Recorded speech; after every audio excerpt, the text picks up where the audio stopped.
Hello guys, welcome back to my channel. सबसे पहले मेरी तरफ से आप सबको राधे राधे। आज मैं अपने चैनल पर जो वीडियो गीत लेकर आई हूँ वो है माता रानी का, बिल्कुल भोजपुरी में, क्योंकि शिव चर्चा के बाद हम लोग माता रानी का भी भजन करते हैं। इसलिए माता रानी का एक बहुत ही सुंदर, बहुत ही प्यारा भजन लेकर आई हूँ, बिल्कुल शुद्ध भोजपुरी में। आप लोग अंत तक देखिएगा, बहुत ही अच्छा है, बहुत ही प्यारा है। लाइक शेयर सब्सक्राइब जरूर कर दीजिएगा और अच्छा लगेगा तो शेयर भी कीजिएगा। कमेंट में जय माता दी जरूर लिखिएगा। हम त सिंदूरा ले ले खाड़, हम त बिंदिया ले ले खाड़, हम त सिंदूरा ले ले खाड़, हम त बिंदिया ले ले खाड़। मैया राव दर्शनमा मिलत नइखे, मैया राउर दर्शनमा होखत नइखे।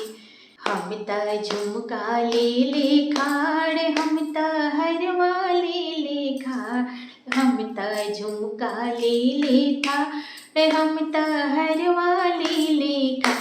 मैया राउर दर्शनमा मिलत नइखे, मैया राउर दर्शनमा मिलत नइखे। मैया बघवा राउर अगवा से हटत नइखे, मैया बघवा राउर अगवा से हटत नइखे। हम त चूड़िया ले ले खाड़, हम त लहठी ले ले खाड़, हम त चूड़िया ले ले खाड़, हम त मेहंदी ले ले खाड़। मैया राउर दर्शनमा होखत नइखे, मैया राउर दर्शनमा मिलत नइखे। मैया बघवा राउर अगवा से हटत नइखे, मैया बघवा राउर अगवा से हटत नइखे। हम त लहंगा ले ले खाड़, हम त चुनरी ले ले खाड़, हम त लहंगा ले ले खाड़, हम त चुनरी ले ले खाड़। मैया राउर दर्शनमा होखत नइखे, मैया बघवा राउर अगवा से हटत नइखे। हम त पायल ले ले खाड़, हम त बिछिया ले ले खाड़, हम त पायल ले ले खाड़, हम महावर ले ले खाड़।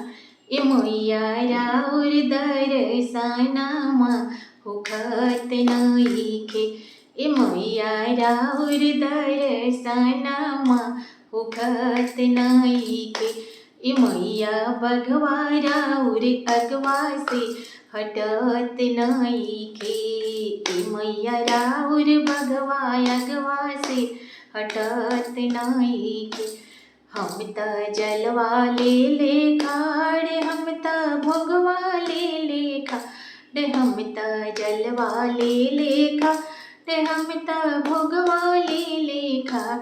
मैया राउर दर्शनमा होखत नइखे, मैया बघवा राउर अगवा से हटत नइखे, मैया राउर दर्शनमा होखत नइखे। हम त बजवा ले ले खाड़, हम त नचवा ले ले खाड़, हम बेटिया ले ले खाड़, हम पतोहिया ले ले खाड़। मैया राउर दर्शनमा होखत नइखे, मैया बघवा राउर अगवा से हटत नइखे, मैया बघवा राउर अगवा से हटत नइखे, मैया बघवा राउर अगवा से हटत नइखे। अगर मेरा ये वीडियो आप लोगों को अच्छा लगा होगा तो कमेंट में जय माता दी जरूर लिखिएगा। फिर मिलती हूँ अगले वीडियो में अगले भजन के साथ। तब तक मेरे तरफ से आप सबको राधे राधे, जय माता दी।